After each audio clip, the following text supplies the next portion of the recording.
Buenas tardes, ¿cómo están? De nuestra parte, agradecemos su presencia. Vamos a esperar 5 minutos que se conecten las personas que se encuentran de manera virtual. ¿Sigo? A quienes se encuentren de forma virtual desde la Facultad de Ciencias Médicas, Físicas y Naturales, coorganizadora junto con AMEPINE, les damos la bienvenida a la jornada precongreso, la antesala de lo que será el Congreso Internacional de Ciencias del Estrés, quinto Congreso Argentino de Medicina del Estrés y cuartas Jornadas Nacionales de FESI.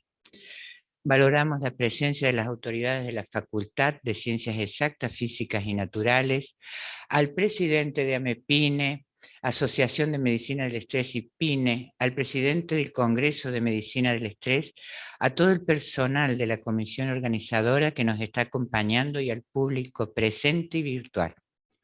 Les comentamos que esta jornada precongreso es el anticipo de lo que será el primer Congreso de Ciencias del Estrés, quinto Congreso Argentino de Medicina del Estrés y cuartas Jornadas Nacionales de FESI, con grandes disertantes a nivel nacional e internacional, que se llevará a cabo en este mismo lugar los días 18 y 19 de noviembre de 9 a 20 horas.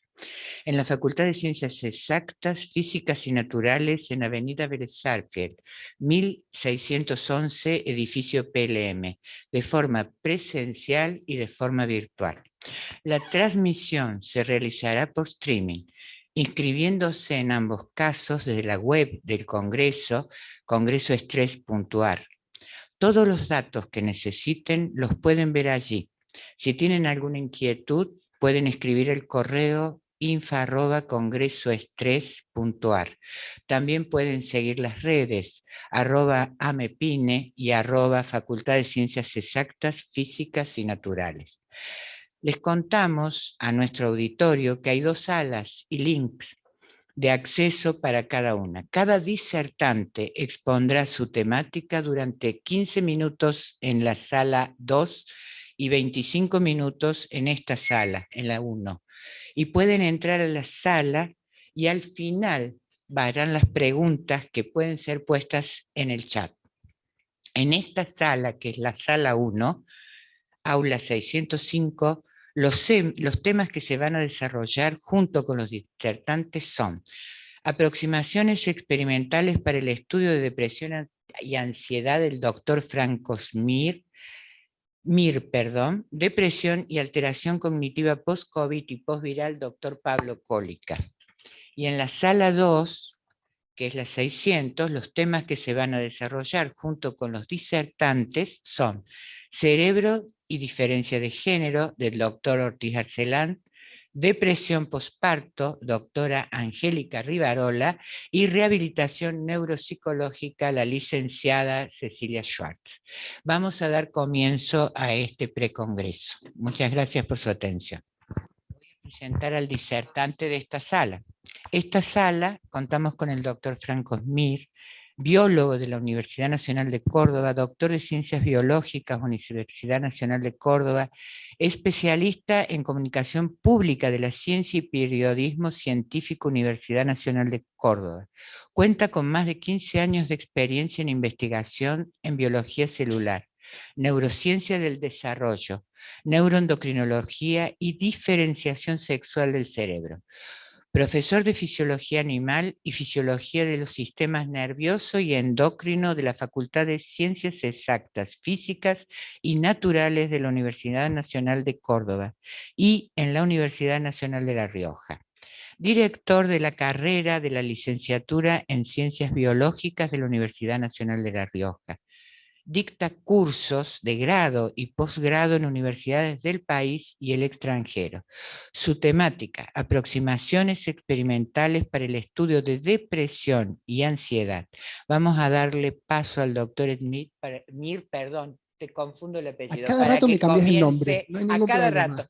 Para que comience la presentación. Muchas gracias. Muchas gracias, María. Gracias a todos los que están presentes aquí, también a los que están conectados de manera virtual. Si se puede bajar un poquito la luz de la sala para que podamos ver mejor las diapositivas, sería un golazo. Otra vez, muchas gracias, les agradezco la presencia y como me presentó María, les agradezco su atención, y lo que vamos a hablar hoy, o que voy a hablar yo hoy, son sobre las aproximaciones experimentales para estudiar la depresión y la ansiedad. En este momento existen alrededor de 300 millones de personas en el mundo que sufren o depresión o de ansiedad, y probablemente muchas sufran de estos dos desórdenes psiquiátricos. Estos desórdenes psiquiátricos son los dos desórdenes psiquiátricos más prevalentes en la población humana, y cada uno se caracteriza por una sintomatología en particular. Acá nosotros hemos descrito algunos de los principales síntomas que se presentan en las personas que sufren alguno de estos dos tipos de trastornos. Y lo importante, creo que tiene, o que tienen en común, es que tanto los trastornos de ansiedad o la depresión son en realidad una familia de trastornos psiquiátricos que, por las características nosológicas que tiene cada uno de ellos, pueden ser agrupadas en distintos subtipos, ¿no? Y lo otro importante, me parece que vale la pena recalcar, es que tanto para los trastornos de ansiedad como para la depresión son trastornos que imposibilitan las funciones diarias, el desarrollo de una vida normal de una persona. Por lo tanto, tienen una importancia médica, una importancia social muy importante en todo el mundo, ¿no? También existen, por supuesto, terapias psicológicas eficaces, y también existen medicaciones que permiten aliviar o contrarrestar los síntomas que se presentan en uno y otro trastorno.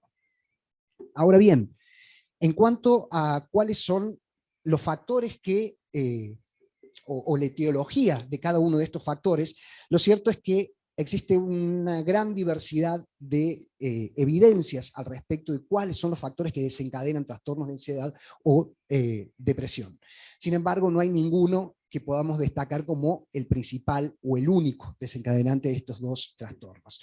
Podemos hablar de factores genéticos o epigenéticos, podemos hablar de factores neuroquímicos, y en este punto en particular muchas hipótesis hay acerca de desórdenes de el sistema monoaminérgico, es decir, de los sistemas de neurotransmisores como la serotonina, la noradrenalina, que tienen algún tipo de injerencia en este tipo de trastornos. Particularmente dentro de los factores genéticos y epigenéticos, afectan a genes específicos de estos dos sistemas de neurotransmisión, serotoninérgico, noradrenérgico, adrenérgico también, y se han detectado, por ejemplo, en algunos casos de depresión o trastornos de ansiedad familiares, es decir, que varios miembros de la misma familia tienen estos trastornos, algún tipo de mutación genética en algún receptor particular, en alguna enzima particular de la biosíntesis de estos neurotransmisores.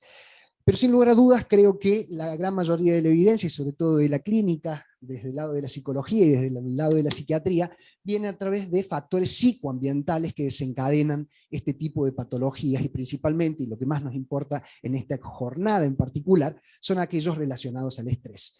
La gran mayoría de las personas que manifiestan o que expresan estos trastornos de ansiedad o depresión, dentro de su sintomatología o de las causas por las cuales o a partir de las cuales empiezan a desarrollar estos síntomas, manifiestan haber tenido al menos un episodio estresante grave o fuerte en su vida, a partir del cual empezaron a manifestarse este tipo de alteraciones. Sin embargo, y estos signos de pregunta que yo puse acá, nos queda muchísimo por conocer y por saber acerca de cuáles son los factores etiológicos que desencadenan la enfermedad, ¿no? Desde, a ver si no me está pasando la diapo, a lo mejor tengo que imputar, ahí está. Desde las ciencias biológicas se han hecho importantes aportes a través del estudio de los modelos animales. Y lo que quiero aclarar antes de seguir charlando de los modelos animales es que los modelos son modelos, y los modelos son una forma simplificada, ¿sí?, de algún trastorno o de alguna característica fisiológica o patológica que puede presentarse en humanos, que es mucho más compleja de lo que el modelo en realidad puede captar. Sin embargo, los modelos animales pueden recrear algunas de estas características para poder estudiar las bases fisiológicas, neurobiológicas y genéticas y epigenéticas que están implicadas en los desórdenes de depresión y ansiedad, particularmente, que es lo que nos importa en esta charla. Bien, paso a la que sigue, porque no me está dando bola el... Gracias, te agradezco. Los modelos animales más utilizados en el laboratorio son los roedores, ¿sí? Ratas, ratones, jerbos, hámsters, ¿sí? Y la versatilidad que tiene este modelo animal para el estudio de este tipo de patologías reside en muchos factores. Primero, de que son mamíferos y por lo tanto muchos de las estructuras cerebrales, de la forma de vida, de las interacciones sociales que se generan en estos grupos de animales, replican de alguna manera las características que también tienen los grupos humanos, ¿sí?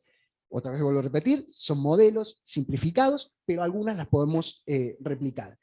Los modelos animales, en este caso los roedores, tienen la particularidad de que tienen un amplísimo patrimonio comportamental que nos permiten, a través del estudio de estos patrones comportamentales, ver cuál es la injerencia de ciertas modificaciones que podemos hacer de manera experimental en cómo se manifiestan estos, o cómo se alteran estos comportamientos a través de las alteraciones o las manipulaciones experimentales que hacemos en estos animales.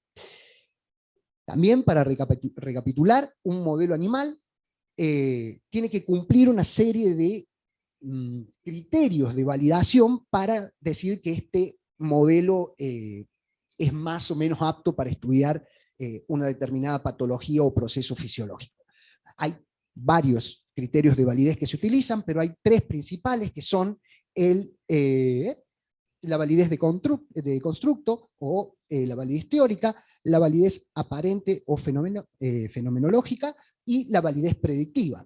La validez de constructo hace referencia a que nuestro modelo tiene que tener algunas características teóricas que se presentan en la patología o en la fisiología de lo que querramos estudiar en el caso de depresión y ansiedad, por ejemplo, del cerebro humano, ¿sí?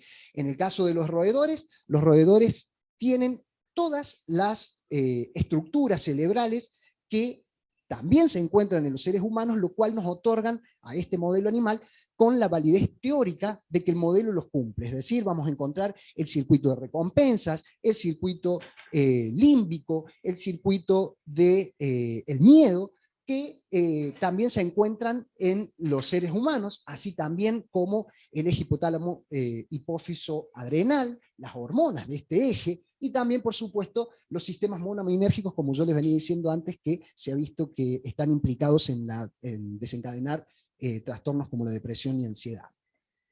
En cuanto a la validez aparente o fenomenológica, hace referencia a que el modelo animal tiene que exhibir algunas características comportamentales de la fisiología de los seres humanos o de las características patológicas de un desorden psiquiátrico en particular que querramos estudiar, depresión y ansiedad en este caso. De hecho, los roedores exhiben comportamientos similares a la ansiedad, a la depresión, al miedo, una respuesta alterada al estrés, que también se ha observado en el caso de pacientes con depresión y ansiedad, lo cual le brinda a este modelo animal una validez aparente bastante consistente. Y la validez predictiva hace referencia a la capacidad que tiene nuestro modelo de responder de manera correcta a la medicación, por ejemplo, que se utiliza normalmente o habitualmente en la clínica, que se sabe que tiene efectos a la hora de reducir la ansiedad o reducir la depresión. Entonces, muchos de los antidepresivos y de los ansiolíticos que son utilizados en la clínica para los seres humanos también tienen efectos ansiolíticos y antidepresivos en los roedores, por lo cual también lo convierten en un buen modelo al cumplir la validez predictiva de los modelos animales. Ahora bien, ¿cómo estudiamos y cuáles son los distintos modelos que podemos utilizar para estudiar la depresión y la ansiedad en roedores en el laboratorio? En esta imagen tenemos varios modelos. Tenemos algunos modelos animales en roedores que tienen modificaciones genéticas, alteraciones en estos genes que les conté antes, que se han visto en formas familiares de depresión y ansiedad, que son algunas mutaciones en algunas enzimas particulares de las biosíntesis de los sistemas monoaminérgicos, por ejemplo, o de los receptores para estos neurotransmisores, modificaciones genéticas o modificaciones epigenéticas, ¿no? También vamos a encontrar, por ejemplo, algún tipo de modelos animales en los cuales se les inyecta lipopolisacáridos o la cápside de bacterias o bacterias muertas o atenuadas, y estas reacciones inflamatorias que se producen en los roedores también generan comportamientos similares a la ansiedad y a la depresión. Otros tipos de estrategias para poder generar un modelo de depresión y ansiedad en los roedores tienen que ver con aproximaciones quirúrgicas, es decir, romper o destruir o cortar ciertas áreas del cerebro, ciertas vías, ¿sí?, que conectan una zona, una estructura cerebral con la otra, que también se ha visto generan trastornos o comportamientos similares a la depresión y ansiedad. Sin embargo, en lo que me voy a centrar en la charla de hoy, son aquellos modelos animales que tienen, como les había dicho, al estrés como principal inductor de la depresión y ansiedad en roedores. Como ya les había dicho también, la gran mayoría de los pacientes que presentan trastornos de ansiedad o depresión manifiestan haber sufrido algún episodio estresante previo al desencadenamiento de la sintomatología de la depresión y ansiedad. Vamos a empezar por el primer modelo, el modelo de la separación materna temprana. Este modelo es ampliamente utilizado en la bibliografía científica y consiste básicamente en separar a la madre de las crías por distinto determinado tiempo, digamos, algunas horas al día, durante los primeros 21 días de vida. Es el promedio, son los días que se usan, que dura la lactancia en roedores, separando a la madre de las crías durante 4 horas, 3 horas o hasta 6 horas por día, diariamente, durante esos primeros 21 días de vida, se ha visto que desencadena la aparición de comportamientos similares a la depresión y la ansiedad en la descendencia, incluso cuando se las testea, cuando estas crías se vuelven adultas, ¿no? Es decir, mucho tiempo después de haber sufrido ese episodio estresante, y fíjense que fue durante el periodo perinatal, es decir, postnatal, muy temprano, y las consecuencias todavía pueden ser vistas en el individuo adulto. Otro de los modelos utilizados también para el estudio de la depresión y ansiedad tiene que ver con someter a los animales a un protocolo que se conoce como estrés crónico, variado e impredecible. Este modelo de estrés es estresar al individuo durante algunas semanas, 20 días más o menos, o entre 15 días y quizás un mes o 2 meses, a distintos tipos de estresores que se van implementando a horas distintas del día. Algunos se dan a la mañana, algunos a la tarde, algunos más a la nochecita, y esto es para que sea impredecible para el animal que le está por venir el estresor que utilicemos. Y los estresores que se utilizan son variados también. Estrés por inmovilización, se mete al ratoncito o al roedor dentro de una jaulita de alambre muy pequeña, lo cual él no puede moverse. Otro de los tipos de estresores es la exposición a ruidos altos, de altos decibeles por 1 o 2 horas. Otros de los estresores que se utilizan es el nado forzado, se lo somete a sesiones de 20 minutos de nado, y el animal obviamente es extenuante para el animal estar sometido a ese tipo de estrés. Frío-calor, se lo somete a básicamente meterlo en una heladera o aumentar la temperatura del cuarto donde está el animal. Cama húmeda, se lo deja pasar una noche con la viruta mojada, por ejemplo, que también es un factor estresante para los animales, la cama húmeda, entre otros factores. Se ha visto que después de estas 2 semanas, como le digo, al menos de exposición a este estrés crónico variable, después cuando los medimos el comportamiento de los animales, expresan algunos comportamientos similares a la depresión y ansiedad. Bien, parece que me había salteado una. La otra, otro de los modelos que se utiliza es el aislamiento social. Los roedores son son una especie altamente sociable, gregarias, viven en la naturaleza, ¿cierto? Viven en comunidades con estructuras jerárquicas muy complejas, con estructuras sociales y relaciones entre pares muy complejas, y aislar a un individuo de ese tipo de relaciones sociales hace que luego se generen estados depresivos o ansiosos. Normalmente el protocolo de aislamiento social se lo suele hacer durante al menos 15 días durante la adolescencia, y luego se detectan estos comportamientos ansiosos y depresivos, como les venía comentando hace un ratito. Otro de los modelos ampliamente difundidos en la literatura científica tienen que ver con el modelo de derrota social crónica, y es un modelo también que se usa como de bullying, o que se asemeja al bullying, ¿no?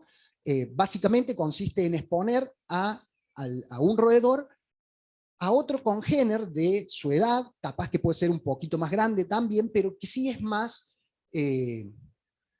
agresivo que el otro, ¿sí? Entonces, en varios de estos encuentros en el cual el roedor más sumiso es expuesto a un roedor con un mayor grado de jerarquía, y que empieza a generarle agresiones físicas. Obviamente nunca se deja que un animal lastime al otro. Cuando se produce una pelea, inmediatamente se separa al animal para que no salga lastimado, pero dentro de los juegos que se expresan en el comportamiento normal de los animales para establecer las jerarquías, existen dominaciones por parte de uno sobre otro, y ese animal que ha sido subordinado por otro genera al tiempo comportamientos depresivos y ansiosos, del tipo depresivos y ansiosos.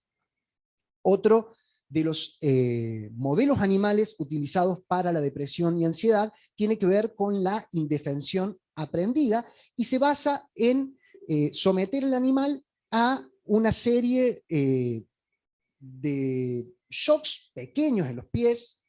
Es como, para que sepan, no es nada muy fuerte, como cuando uno le da electricidad uno a otro. ¿Vieron ese tipo de electricidad que da? Bueno, es ese más o menos el shock, el amperaje que se utiliza para inducir este tipo de estrés en los animales. Entonces, lo que hace el animal está en esta situación en la cual se le dan los distintos shocks, aprende que no hay escapatoria y como que se da por vencido. Es decir, como que después de determinadas exposiciones a este tipo de estrés, el animal aprende de que no tiene escapatoria, de que no tiene forma de cambiar la situación, y eso le genera la aparición de síntomas similares a la depresión y a la ansiedad. De hecho, cuando después lo ponen al animalito en la misma arena o en la misma caja donde se le aplicaron los shocks, primero no tenía escapatoria, pero después se le abre una puerta para que él se pueda escapar, el animal directamente ni intenta escaparse, porque aprendió de que no tiene escapatoria y que nada, se tiene que quedar ahí sufriendo los shocks que le toca sufrir, digamos.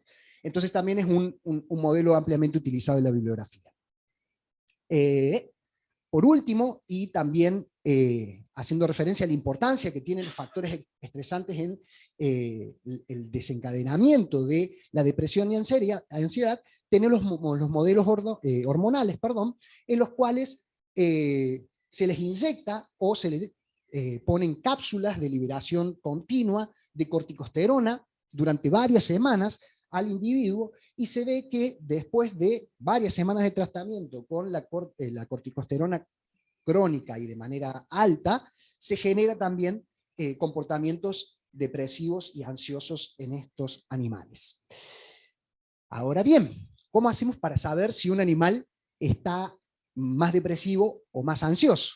Como yo les conté recién, los roedores exhiben una gran cantidad y un gran repertorio de comportamientos normales, ¿sí? Que la alteración de esos comportamientos normales pueden ser estudiados en el laboratorio como un indicativo del estado de ánimo de esos individuos.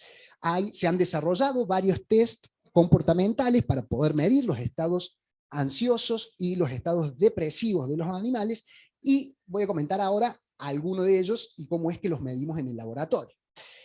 Los test comportamentales de ansiedad explotan la característica de los animales y de la característica que tiene la ansiedad en sí, de que es una especie de miedo que sienten los animales y las personas a algo que no está presente, ¿sí? Porque el miedo per se es un comportamiento que se expresa ante una amenaza que uno la puede ver, que está físicamente ahí, la que sea. Le ponemos un gato al lado, el roedor obviamente va a sentir miedo porque sabe que es uno de sus predadores y va a sentir miedo. A diferencia de la ansiedad, que es ante una amenaza latente, que no está la amenaza, pero que de alguna manera se siente con alguna indefensión, por lo cual se genera algún comportamiento ansioso en estos animales. Probablemente el test para medir ansiedad más ampliamente difundido en la literatura científica tiene que ver con el Plus Maze o el laberinto en cruz elevado. Este test en particular explota una característica innata que tienen los roedores de explorar ambientes nuevos. Ellos por sí van a empezar, cualquier ambiente nuevo van a querer explorarlo. Sin embargo, se encuentran en una disyuntiva ante exponerse ante un posible predador que podría estar o quedarse más al resguardo y no explorar, ¿sí? Eso de alguna manera nos da un indicativo de el grado de ansiedad que manifiesta un individuo. El test tiene 2 brazos abiertos y 2 brazos cerrados, entonces se coloca el animal en el medio y se mide el tiempo que pasa en los brazos abiertos y versus el tiempo que pasa en los brazos cerrados. Normalmente se expresan en porcentaje de tiempo. Un animal que, por ejemplo, está más ansioso va a pasar mucho más tiempo en la seguridad que representa estar en un lugar más cerrado y seguro, como los brazos cerrados, y menos tiempo en los brazos abiertos, donde se siente más expuesto ante la presencia de un posible predador, o además son espacios muy iluminados, ¿no? Que también eso genera aversión por parte de los roedores. Otro de los test muy utilizados para medir ansiedad tiene que ver con el open field o el test de campo abierto, que también explota esta característica innata de los animales de explorar ambientes nuevos o quedarse en los márgenes más seguros que tienen los espacios en los que están explorando. Les habrá pasado en su casa cuando alguna vez si se les metió una rata o una lauchita, lo que fuera, que encuentran que las heces de los animales están siempre en los zócalos, al costado de los zócalos, ¿no? Los animales también se mueven, los roedores, al lado de una pared, porque saben que desde el lado de la pared no les va a aparecer ningún predador, y por lo tanto disminuye la cantidad de probabilidades de que aparezca un predador a atacarlos desde otros flancos, ¿no?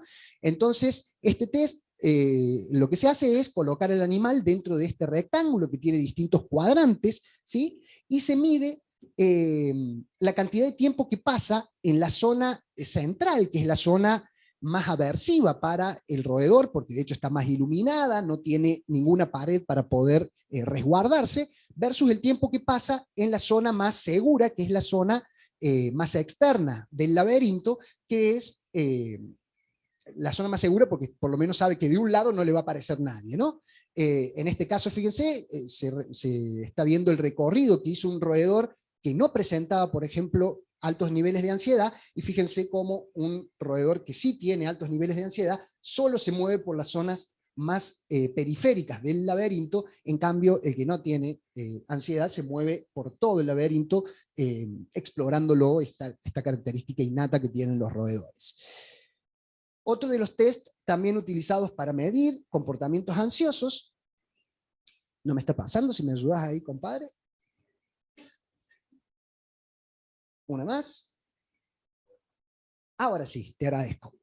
Es la caja de luz y oscuridad, que también, otra vez, explota estas características de esta disyuntiva entre explorar un ambiente nuevo, un ambiente novedoso para el individuo, pero que está muy iluminado y se siente expuesto, o quedarse en el compartimiento más seguro, que es una cajita más oscura, más chiquito, pero es más seguro porque está cubierto con paredes negras, y por supuesto ahí el animal se siente más seguro. Se cuenta el tiempo que pasa en el ambiente más aversivo para sus comportamientos versus el tiempo que pasa dentro de ese compartimiento más seguro que es la cajita oscura.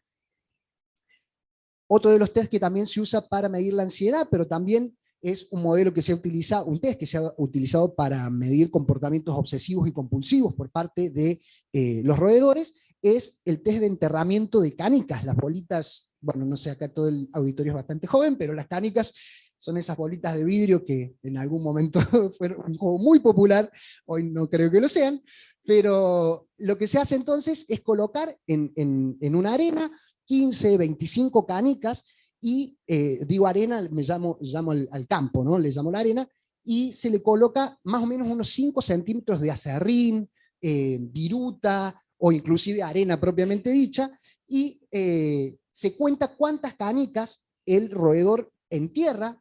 Tienen este comportamiento en particular todos los roedores, de que hay algo que no les gusta en el terreno y lo esconden o lo sacan. Como no tiene posibilidad de sacarlo, lo que hacen es hacer un huequito y taparlo.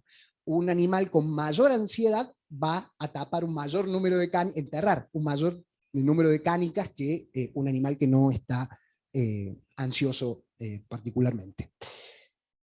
Bien, eso en cuanto a los test que miden ansiedad. Los test que se utilizan para medir 5 minutos. Estoy re bien con las diapos, así que voy bárbaro con el tiempo. ¿6? ¡Oh! Estoy brillando. Los test relacionados a comportamientos similares a la depresión, entonces, tienden a detectar o tratar de recrear este deterioro de la conducta de supervivencia, o las pocas ganas de vivir, o la tristeza que se puede, o la anedonia que se siente en un ser humano que experimenta depresión, ¿no? También estos test explotan la capacidad que tienen todos los mamíferos, todos los animales en realidad, de buscar las experiencias placenteras o recompensantes, distintos tipos de experiencias reconfortantes o placenteras, ¿no? Que en individuos con depresión se ha visto de que hay una falta de búsqueda de experiencias placenteras, o las cosas que antes les daban placer ahora dejan de darle placer, ¿no? Entonces estos test que les voy a contar ahora intentan recrear algún tipo de esta sintomatología. Uno de los test utilizados, que se utiliza exclusivamente en ratones, esto es por el peso del animal, consiste, en ratas no se puede utilizar, consiste en colgar al ratoncito de la cola, ¿sí? Y se cuenta el tiempo que el animal permanece inmóvil, ¿sí? Que no intenta zafarse de esa situación, versus el tiempo que pasa tratando de moverse, tratar de llegar a su cola y destrabarse, ¿sí? Entonces se cuenta, con el tratamiento que le hayamos hecho, el tiempo que pasa inmóvil versus el tiempo que pasa intentando zafar de esa situación, ¿sí? Mientras mayor sea el tiempo de inmovilidad, mayor es el tiempo, mayor es el grado de depresión o anedonia que experimenta ese individuo. Similarmente, y el test más utilizado de la bibliografía científica para medir estados depresivos en los animales, es el test de nado forzado. En este test lo que se hace es colocar al animal en un frasco grande, digamos, o como una pecera, donde el animal no puede hacer pie, ¿sí? Con agua a temperatura ambiente, digamos, lo más humano que se pueda poner con este tipo de test, pero explota esta característica que más o menos recrea lo del test de suspensión de la cola que les contaba recién. Un animal entonces que no tiene, o que tiene un deterioro de este comportamiento de supervivencia, prácticamente no es que se deja, que se va al fondo, por supuesto, porque el bicho si no se ahoga y se muere, pero se mueve muy poquito, o sea, mueve lo justo y necesario para mantener la nariz por fuera del nivel de agua y poder respirar. En cambio, un individuo que sí tiene ganas de vivir, que sí tiene ganas de salir de esa situación, va hasta el fondo, trata de golpear con los piecitos y salir para arriba de nuevo, empieza a trepar por las paredes del receptáculo, y entonces se compara el tiempo que pasa inmóvil con el tiempo que pasa con estos movimientos enérgicos de supervivencia.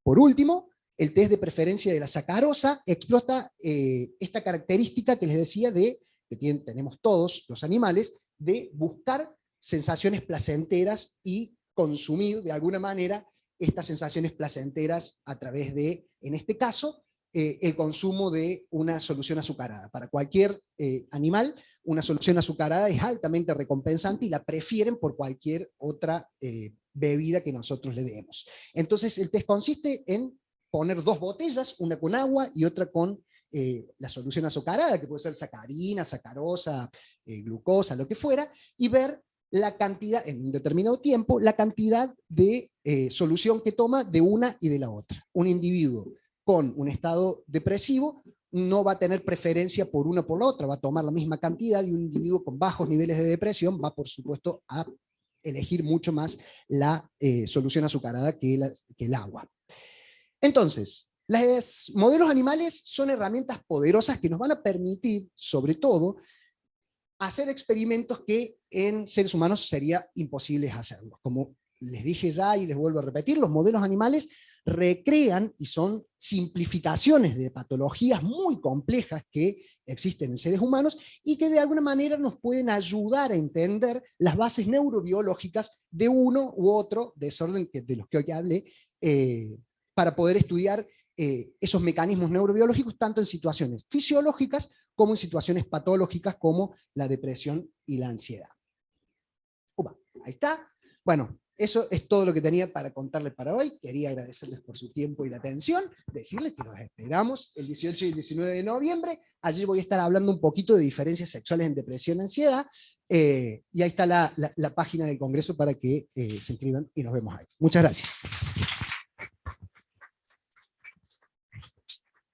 Muchas gracias, doctor Franco Mir, por la disertación. Vamos a hacer algunas preguntas que nos han llegado por el chat. ¿Ustedes tienen alguna pregunta? ¿Se escucha? Ahora. Al último, después de que terminemos todo. Las preguntas al último. Perfecto.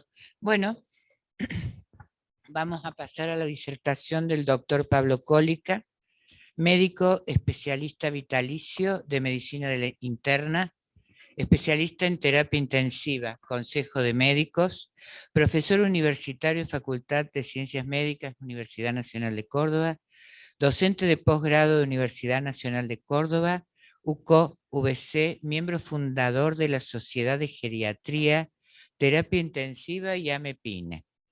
Asociación Medicina del Estrés y PINE, director de la Diplomatura de Ciencias del Estrés y PINE de la Facultad de Ciencias Médicas, Universidad Nacional de Córdoba, director de revista digital PINE Latinoamericana, Universidad Nacional de Córdoba, edu.ar, ILCE, SAS, socio fundador Mayo 2019, autor de los libros Estrés, lo que usted quería preguntar y debe conocer, Editorial Brujas 2018. Estrés, manual diagnóstico, la explicación psicobiológica de los síntomas, Editorial Brujas 2018. El síndrome de estrés en los call centers, Editorial Brujas 2018. Colaboraciones, neurociencia y psicobiología del estrés laboral. La reacción de estrés, manual de psiquiatría, doctor Dionisio, Edu, Universidad EBME en prensa. Estrés materno, estrés, doctor López Rossetti, editorial Diario Clarín.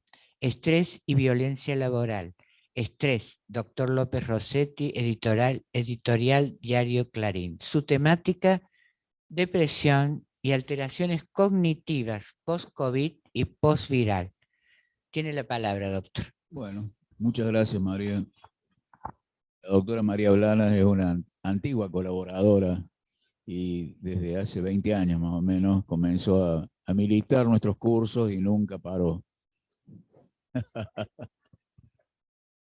Bueno, les voy a presentar esto porque, digamos, estamos viendo este problema actualmente, ¿no es cierto?, de lo que está pasando en la pospandemia. Las consultas que llegan al consultorio del clínico o al psiquiatra o al psicólogo en general son por este tipo de problemas. Trastornos de ansiedad, que hemos estado conversando bastante recién. Trastornos del sueño. Hay mucho problema para dormir en esta etapa post-COVID, digamos así. Astenia, falta de fuerza. La gente llega al consultorio diciendo, estoy cansado, no sé qué me pasa, mi cansancio no tiene nada que ver con lo que yo hago, no hago nada como para levantarme tan cansado. Cansancio extremo y dolores corporales difusos, ¿no? Se hablaba poco hablamos de fibromialgia, se comentó en algún momento, y muchos de los pacientes llegan con un diagnóstico presuntivo de fibromialgia. Ya les voy a mostrar alguna bibliografía sobre esto. Bueno, las dificultades cognitivas son muy importantes Esto se da mucho entre ustedes, entre gente estudiante, entre gente joven, que empiezan a tener problemas de concentración, no pueden focalizar la atención y dicen, no puedo estudiar, doctor, no me queda nada, no me acuerdo de nada, no me puedo presentar a rendir, y va acompañado entonces un trastorno de ansiedad y con incluso trastorno de pánico, que les impiden llegar al momento del examen. Muchos de los pacientes que llegan, sobre todo por gente mayor, llegan con tratamientos antidepresivos. Cuando digo tratamientos antidepresivos, en general, son unos medicamentos que se llaman inhibidores de la recaptación de serotonina. La mayoría viene con algún tipo de inhibidor de recaptación de serotonina. El otro. Bueno, la doctora López Mato, que es hace muchos años, ya en el año 2002, había descrito el síndrome sensitivo central, que digamos que englobaba fundamentalmente lo que llamamos fatiga crónica, llamamos fibromialgia, engloba también cierto tipo de migrañas, cistitis intersticial, colon irritable, o colon, como ahora se llama, intestino irritable en realidad. Y luego les muestro esto para que vean que ya en este año, bueno, esto es del año pasado, ¿no es cierto?, del año 2021, empezaron a aparecer publicaciones con, donde el síndrome post-COVID era descrito con todo ese cuadro sintomático que yo les mostré recién, con una cantidad ya importante de casos recopilados estos son metaanálisis, son trabajos que se ocupan de revisar todo lo que se ha hecho en el mundo sobre este tema hasta un punto determinado, ¿no es cierto? Y es muy interesante, este es un mexicano que trabaja también en Estados Unidos y ya ellos hablan como que la fibromialgia pasa a ser una consecuencia, digamos de algún modo, del COVID persistente. Yo creo que es COVID persistente, que no es fibromialgia, pero bueno, eso lo vamos a ver ahora. Esto se refiere al problema cognitivo. Y fíjense, este trabajo, esto es de este año, es de mayo de 2022. Este trabajo fue publicado en uno de los compartimentos, digamos, de medicina clínica del Lancet. El Lancet es una revista inglesa que es como la revista más tradicional en nuestra profesión, y es como la Biblia. Lo que aparece en el Lancet es, lo que no aparece en el Lancet no existe. Bueno, no es para tanto, pero en fin, en principio esto es así. Lo recalco porque para que haya sido publicado en Lancet tiene que ser un trabajo muy serio. Y fíjense lo que dice, que el deterioro cognitivo en gente joven, este trabajo, es igual a una pérdida de tipo cognitiva igual a un envejecimiento natural de 20 años. O sea que la gente joven puede sentirse, a mí se me enojó un chico, porque le mostré esto, porque lo había leído ese día y le digo, mira esto que están apareciendo, él creyó que yo le estaba diciendo que iba a ser un viejo intelectualmente, en realidad es completamente reversible con los tratamientos adecuados, pero el problema, si le hacen un tipo, si hay psicólogos, si le hacen un neuropsicólogo un estudio de tipo neurocognitivo, van a encontrar con que tiene un déficit cognitivo como si el individuo tuviera 60 años, con problemas, ¿no? Bueno, este trabajo es interesante, es de este año, y un poco también es para dar cuenta de lo que significa esta epidemia, o lo que ha significado esta epidemia, desde nuestro punto de vista, ya analizando con el diario del día lunes, no sabemos muy bien si esto es consecuencia del virus, del COVID, o es consecuencia de lo que significó, desde el punto de vista psicosocial, el estrés que hemos vivido durante más de 2 años, toda la humanidad, ¿no es cierto? Entonces acá se combinan factores puramente biológicos con factores probablemente de tipo psicoemocional, ¿no? Bueno, nosotros hicimos un trabajito con 62 pacientes que tenían lo que llamamos síndromes virósicos persistentes, latentes y recurrentes, básicamente causados por estos virus que son los más comunes de todos. Este virus es de la familia del herpes virus, que es la familia de la varicela en realidad. No hay gente que no haya tenido varicela o haya pasado por contagio de varicela, que, bueno, muchas veces pasa desapercibido, no da mayores síntomas, Pero ¿qué pasa con este virus de la varicela? Una vez que se adquiere, este virus no se va. El COVID se va. El COVID en un momento dado puede persistir, pero termina desapareciendo. El virus de la varicela no, se acantona en células del sistema nervioso periférico, ahí va a vivir toda la vida con nosotros en estado latente, no nos va a molestar, va a morir con nosotros, etc. Excepto que haya una inmunodepresión por alguna razón. Y entonces cuando sucede un trastorno de tipo inmunodepresivo, y esto sí está muy vinculado al estrés, entonces allí estos virus se hacen recurrentes.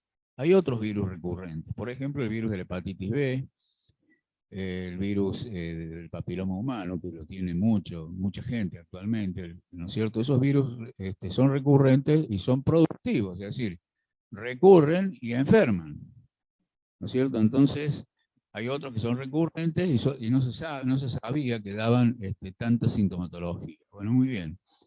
Este trabajo que hemos hecho con estos pacientes fue en función de empezar a investigar cuáles tenían anticuerpos específicos para estos virus.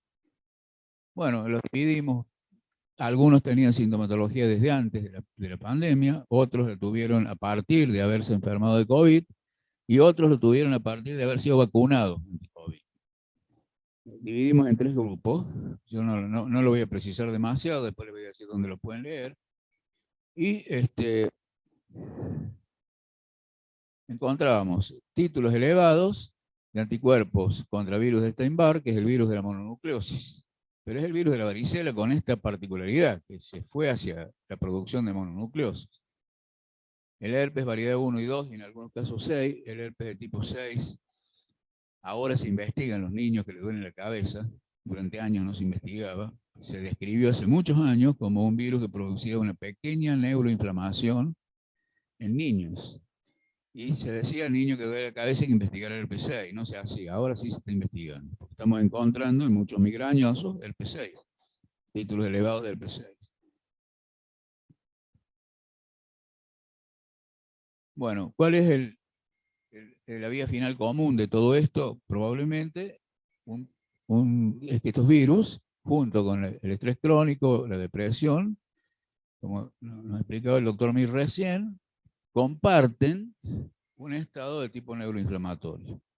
Entonces, probablemente el nexo de unión entre ansiedad, depresión como sintomatología de presentación con este tipo de virosis que estamos encontrando sea la inflamación.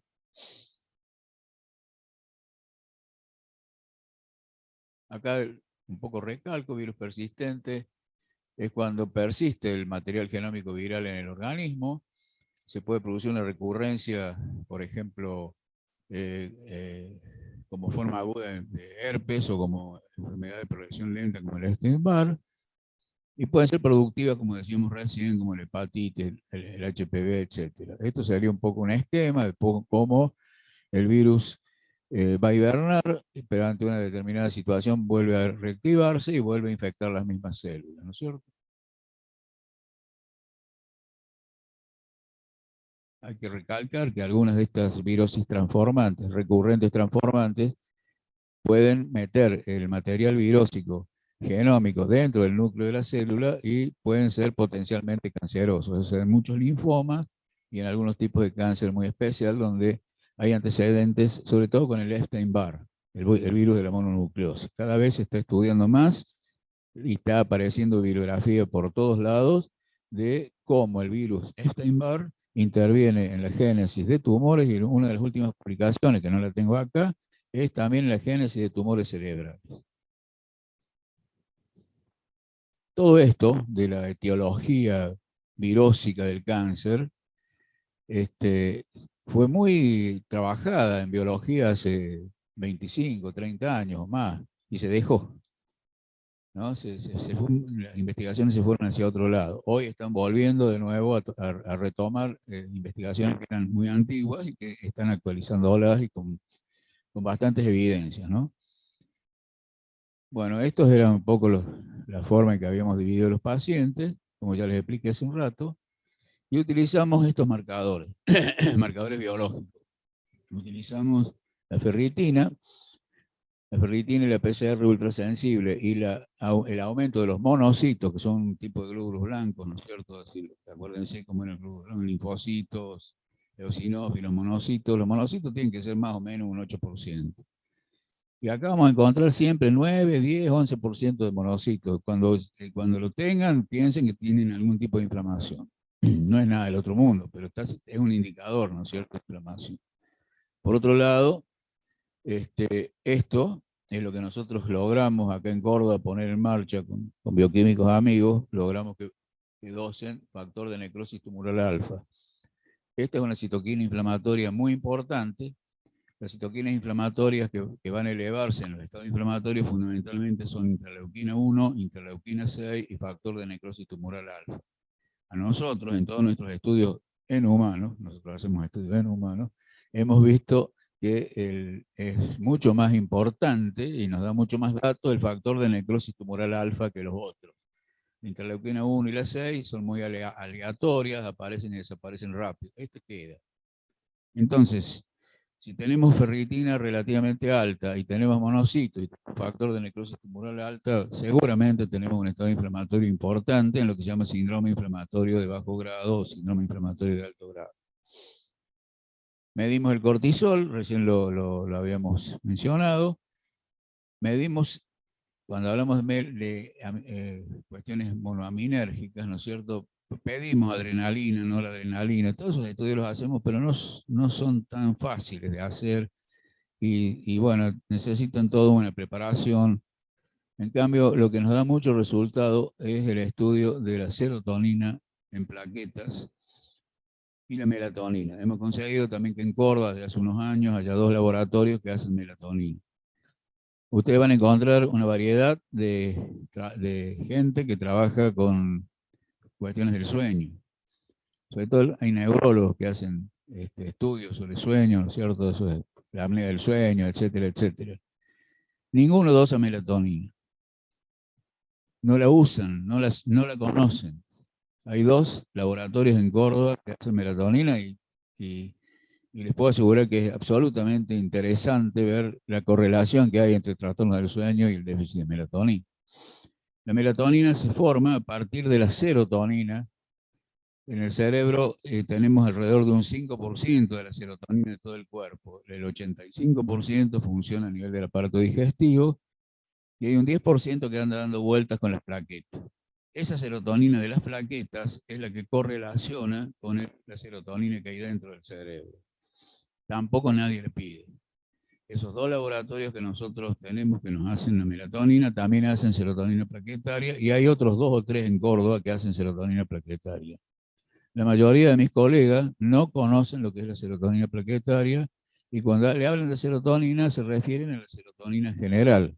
La serotonina general está trabajando fundamentalmente en el aparato digestivo. Entonces, hay toda una bibliografía que no tiene en cuenta este tipo de dosajes para poder reconocer si hay o no hay déficit de serotonina a nivel del sistema nervioso. Miden la serotonina total. La serotonina total está midiendo lo que pasa básicamente a nivel del intestino, no en el sistema nervioso. Sin embargo, todos los médicos, ¿no es cierto?, utilizan inhibidores de recaptación de serotonina. Y lo dan. Y muchas veces no dan resultado y muchas veces aumentan la dosis. En general, cuando no funciona, le cambian el tipo. Son todos iguales. Tienen distintos nombres, hay 16 o 17, pequeñas variaciones en la molécula, pero son todos con el mismo mecanismo. ¿Y qué es lo que sucede? No actúan porque estos medicamentos tienen 2 vías de acción. Una modificando los receptores de serotonina. Esa acción la pueden tener.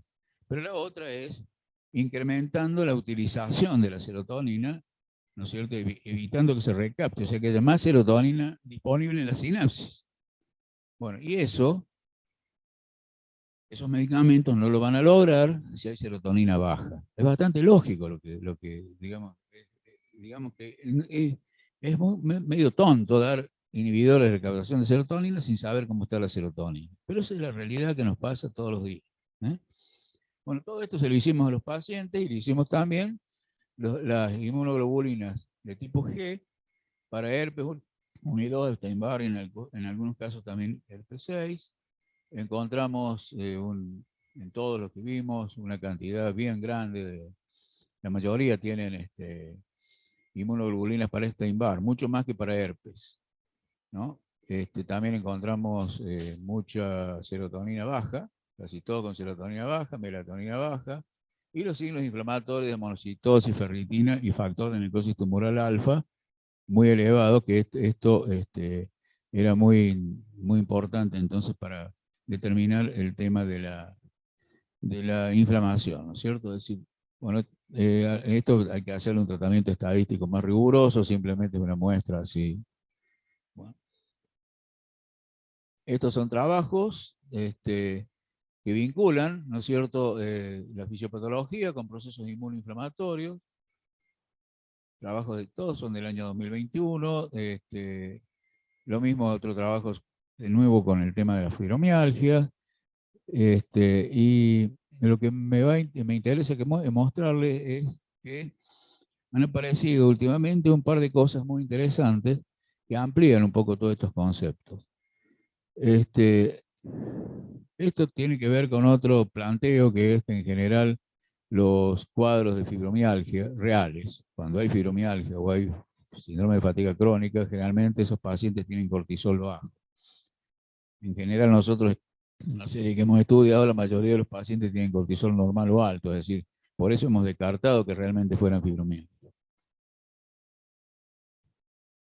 No voy a detenerme en esto porque vamos a detenernos mucho. Y esto ya lo dije. Bueno, hace unos años aparecieron algunos trabajos que hablaban de que había un trastorno inmunológico en los pacientes deprimidos. En ese caso se trataba de estudiar deprimidos, básicamente, donde se producían anticuerpos antiserotonina. Bueno, eso se trabajó un tiempo, no se le dio demasiada importancia. Esto es del año 2014. Pero ahora hay otros investigadores recientes que han retomado este tema y han encontrado que hay anticuerpos anti-5-hidroxitriptofano.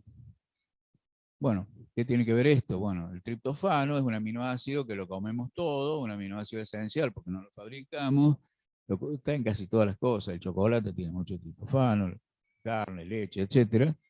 Pero para transformarse en serotonina en el cuerpo humano, tiene que pasar por una etapa que es la transformación en 5-hidroxitriptofano, a través de una enzima. Es decir, una enzima que tiene que transformarlo en 5-hidroxi. Se ha comprobado que en el estrés aumentan las citoquinas inflamatorias y esas citoquinas impiden la transformación de triptofano en 5-hidroxitriptofano. Eso sería un mecanismo por el cual habría menos serotonina en los pacientes depresivos o en el estrés crónico. Pero esta gente ha encontrado ya en estos casos de virosis recurrente que yo les estaba hablando y en post-COVID, han encontrado que se desarrolla un anticuerpo anti-5-hidroxitriptofano. Y han retomado los trabajos antiguos que hablaban de la depresión como un fenómeno inmunológico o un fenómeno de tipo inmunoinflamatorio. Y efectivamente, esto parece ser que tiene un desarrollo muy importante y hay muchas líneas de investigación ahora buscando esta alteración inmunológica que se produciría tanto en el post-COVID, y nosotros creemos que esto se produce también por estos otros virus de la familia de la varicela, que se hacen recurrentes y que reaparecen. Y por otro lado, esto me va a interesar, porque apareció un trabajo muy reciente que por primera vez se trata de demostrar de que el sistema inmune tiene una representación a nivel cerebral. El sistema inmune lo veíamos siempre como que estaba relacionado con el sistema linfático, sobre todo, y con los órganos inmunológicos como el vaso, los ganglios linfáticos, las placas de Peyer, etcétera, etcétera. Bueno, el sistema inmune es muy difuso, está en todas partes en realidad. Hay inmunocitos por todos lados, pero lo que se viene pregonando desde hace mucho que tenía que haber como una memoria inmunológica que excediera a los linfocitos B. ¿Se acuerdan que los linfocitos B son los que van a formar los anticuerpos, ¿no es cierto? Nos vacunamos, van a aparecer los linfocitos B, van a reconocer el antígeno y para siempre vamos a estar defendiéndonos contra ese bicho que nos puede atacar. Bueno. Pero parece ser de que también eso tiene una representación a nivel de la corteza cerebral. Y eso lo han demostrado unos investigadores que acaban de publicar una conexión psicoinmune que vincula núcleos del sistema nervioso como la ínsula cerebral con memoria neuroinmunoinflamatoria. Y acá se observa que hay grupos de neuronas en la zona de la ínsula que cuando se activan de manera experimental, esto se hace con ratones, ¿no es cierto? Cuando se activan esas neuronas de forma experimental, aparecen reacciones inmunoinflamatorias en el cuerpo. O sea, esto es un trabajo muy reciente y a ver, acá está, a ver si lo alcanzan a ver. Este es el trabajo, este trabajo es de este año y acá se ve, estos son los cerebros de ratoncito. ¿Cierto? Y la parte amarilla, esa parte que está teñida, a ver si puede ver, bueno, esto. ¿Eh? Ya estamos, ya estoy. Esta parte amarilla es la zona de la ínsula, son neuronas de la ínsula del ratón que se encienden, ¿no es cierto?, cuando hay actividad inflamatoria. Y ellos han demostrado que ante la aparición de algún agente viral como el que hemos nosotros empezado a investigar, también se enciende la parte de la ínsula que correspondería a esta reacción. Es decir, la memoria inmunológica está no solamente en los linfocitos B, que era lo que todos conocíamos y todos los inmunólogos sostienen y con razón durante tanto tiempo, sino que existe ya evidencia que la memoria inmunológica también es una memoria central, es una memoria cerebral, una memoria del sistema nervioso. Esto es una cosa muy reciente que cambia un poco el paradigma. Lo traje para mostrarlo, porque bueno, lo estoy mostrando donde lo quieren ver.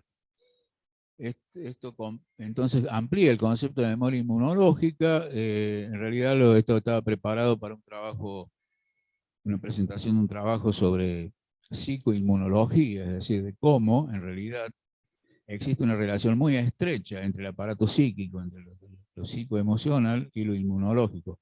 Cosa que hemos sabido siempre, ¿no es cierto? Es decir, voy a ir a un examen, me estreso y me resfrío, me siento mal, qué sé yo, bueno, eso lo sabemos popularmente, pero cada vez se van estudiando más todas estas cuestiones que tienen que ver con ese planteo de cómo un pensamiento, cómo una emoción se va a transformar en molécula, ¿no es cierto? Bueno, y esto está demostrando ya una conexión ya muy evidente entre lo psico, neuro, inmunológico.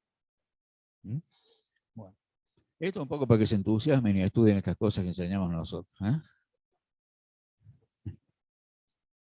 Bueno, se requiere más investigación, ¿no es cierto?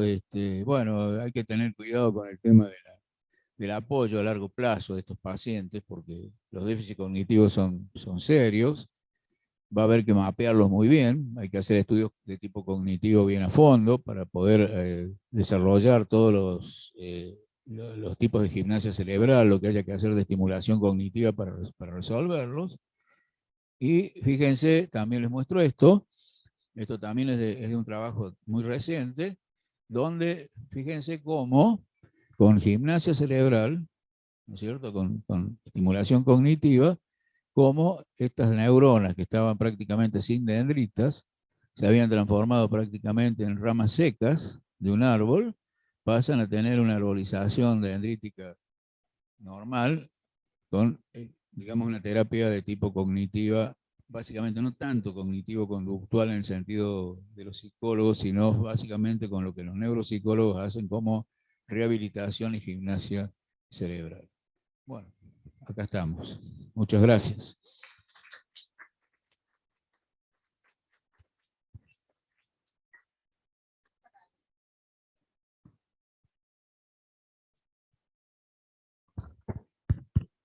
Muchas gracias, doctor Cólica. Aquí, como usted está aquí con el micrófono, tenemos una pregunta. Entiendo que la recaptación, degradación, es similar en el cerebro y las plaquetas, pero los metaanálisis dan resultados controvertidos según lo leído. Si son más firmes en lo que es el estudio de respuesta al tratamiento y la medición de serotonina en plaquetas, me interesa su explicación al respecto. Es muy interesante. Muchas gracias, Natalia Giliberti. La explicación, hasta ahora lo que se sabe es de que lo que comparten las plaquetas con el sistema nervioso central, a nivel del lóbulo frontal fundamentalmente, es el transportador de serotonina. Hay una proteína que transporta la serotonina. Bueno, esa proteína la tienen las plaquetas y el sistema nervioso central. Entonces, la correlación surge de comparar, bueno, con grandes estudios longitudinales durante mucho tiempo, cómo se comportaba el transportador. Es una cuestión más técnica, más bioquímica, ¿no? Yo digo lo que sé, nada más. Aquí tenemos otra pregunta, pero me parece que ya la contestó con lo que dijo al final. ¿Cuáles son, según su experiencia, las dificultades neurocognitivas más comunes en este caso, en el COVID, post-COVID, y si estas pueden revertir? Usted comentó de las gimnasias, exacto. Es un trabajo que muestra cómo se puede revertir. Y se revierte con estimulación cognitiva.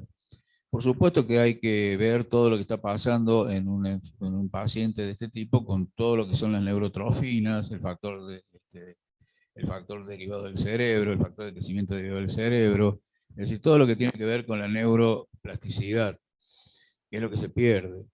En general, bueno, no tenemos demasiadas medicaciones, digamos, para mejorar esa parte, pero tiene que ver mucho con lo nutricional, tiene que ver mucho con la utilización de omega 3, omega 6 fundamentalmente.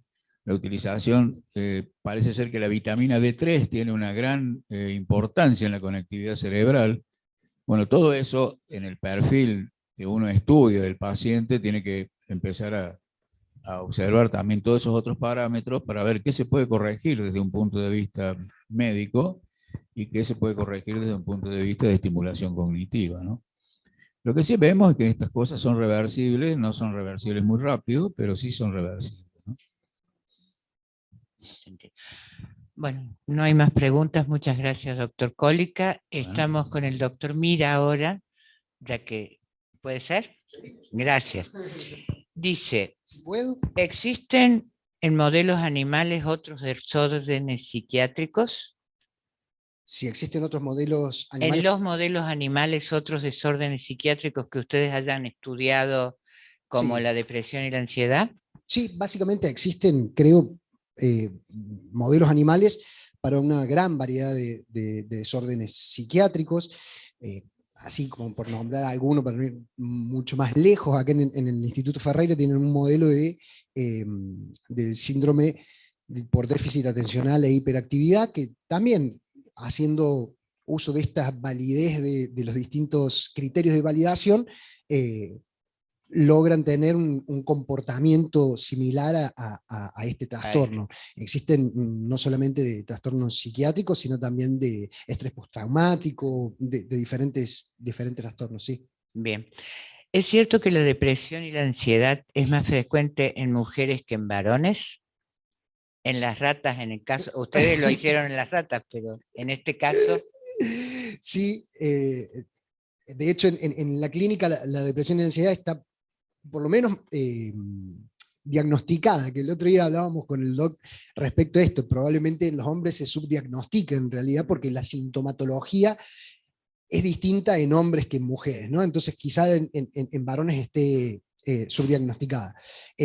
Pero particularmente, si bien hay por supuesto controversias al respecto, en modelos animales las hembras tienen mayor incidencia de comportamientos depresivos y ansiosos. Y aparentemente también se ven humanos que la depresión o los trastornos de depresión y ansiedad aparecen después de la pubertad, que hay algo con las hormonas sexuales de la pubertad que estarían predisponiendo a las hembras a una, no sé, labilidad o vulnerabilidad al desarrollo de comportamientos depresivos y ansiosos. Esta le vamos a pedir que sea muy cortita Muy la cortita, respuesta perdón. porque se da para que sea larga. ¿Qué factores genéticos y epigenéticos pudo observar durante el estudio que sean significativos para el tratamiento? Para el tratamiento de la depresión traspolada Bien, a humanos. a Supongo humanos. que así debe ser la pregunta. Entiendo. La verdad que no sé, que para el tratamiento no lo sé, un poco lo que Sí, había ve. dicho al principio, que existen ciertas mutaciones, bueno, como decía el doc recién, el transportador de la recaptación de la Sí. serotonina, el receptor de algunos de los receptores de noradrenalina son indicadores, o algunos de los indicadores genéticos de esta predisposición para la depresión y ansiedad. Algunos, por nombrar algunos. Muy bien. Muchas gracias, doctor Mir. Por favor. Vamos a agradecer a todos los participantes de forma presencial y virtual. Gracias por el interés en la temática de la jornada precongreso del estrés y les invitamos a que se inscriban al primer Congreso Internacional de Ciencias del Estrés, quinto Congreso Argentino de Medicina del Estrés y cuarto Congreso en Jornadas Nacionales de FESI, entrando a la web congresoestrés.ar. Además, esto es una novedad. Se ofrecerá un 50% de descuento a quienes participaron de esta jornada y se anoten antes de fin de mes. Y con esto damos por finalizada la jornada del precongreso. Muchas gracias por asistir y buenas tardes.